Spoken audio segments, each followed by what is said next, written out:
Hello, welcome to today's video.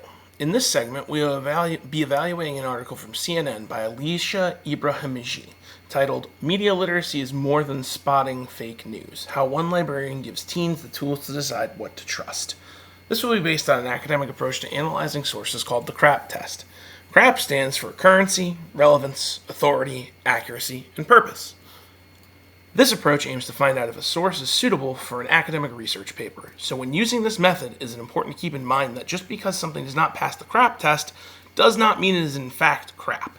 It can mean that, but it does not always. It just might not be suitable for your needs as an academic researcher. For our purposes, the subject today will be analyzing media literacy and fake news. Starting with currency, we will evaluate how recent this article is. It was updated January 22nd, 2024. While the world of technology and education can move quickly, this is more than relevant enough for our purposes. I know this because CNN states that it was updated right at the very top of its page, right here. The only issue is that the site does not make clear the original date of publication or what the updates really are. However, the links to all their websites work and are fairly current themselves. I will discuss the links in those accuracy sections. Next, we'll evaluate the relevance. An important consideration to make when discussing relevance is the audience. This article is written in an appropriate tone for its audience. CNN is a news site that is made for general consumption, but is also fairly analytical. It is one of the first articles to populate the Google search results, but it is still written in a professional tone. Summarily, CNN is a site that offers analysis and news for your average newsreader. It's not overly complex or made with academics in mind, but it is not a read for those who are not engaged or versed in the topic either. Our next criteria is the authority of the source. CNN is owned by a large multinational corporation, Warner Brothers Discovery. Getting information from corporate news sources can be a risk, but CNN is generally a news source that is trusted as analytical with fact-based reporting, even if it has a slight left skew. The author of this article, Alicia Ibrahimji, can be found at the top of the page. If you click on her name here, this link will bring you to her About page, which details her work experience for years in local news, coverage of nation and worldwide issues, and awards she's won as a journalist. She's a credible source working for a mostly credible news outlet. In terms of accuracy, the penultimate part of this CRAP test is based on this concept. The accuracy of the information does seem to hold up. The writing in this source is based on research and facts from a number of different sources and links.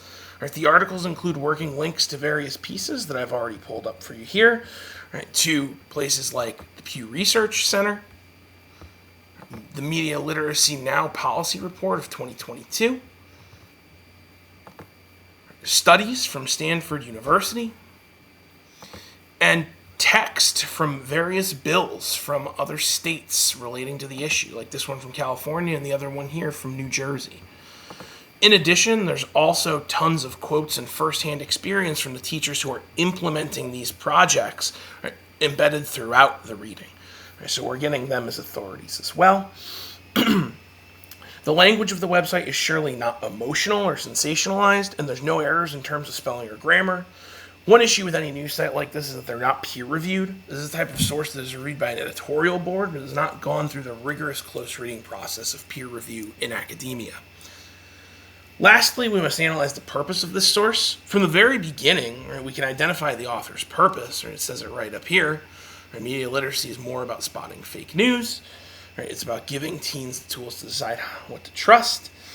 The subtitle explains that. The purpose, while to inform people as to what the process at this school was, is also meant to get people on board in other places with starting initiatives like this one. There are quotes provided as you scroll further through that emphasize that schools, don't really have the funding or the resource for these kinds of programs, that we're not really doing enough as a nation in order to get kids ready for the world that they're going to be living in. So there's a purpose here to find funding for this kind of curriculum. In terms of bias, CNN as a publisher does have that slight left-leaning political bias, as I mentioned before. However, this article does not. There's quotes in here that are provided to go out of their way to state that media literacy is not a political issue. There's another quote from a teacher that says, I don't care if you're conservative or liberal, it doesn't really make a difference to me. Overall, the purpose of the article seems to be focused on what the author identifies as a necessary change based on fact-based research. In conclusion, this source would be appropriate for research, but there's one major caveat. As this resource is not peer-reviewed or scholarly, and it's instead corporate media, it would need to be used in conjunction with other sources to corroborate information and identify any potential biases that may not come to the surface by just reading this article alone. I intentionally chose a source from a mainstream news outlet because oftentimes these sources people are looking at. It's much easier to find something that's going to pass this test when using a library database or a scholarly search engines. It's not how the average person is going to do their research. Thus, this felt a little bit more applicable to the everyday person going out to find information. That's been today's segment on using this CRAP test to evaluate sources. Thanks for watching, and I hope you found this information useful.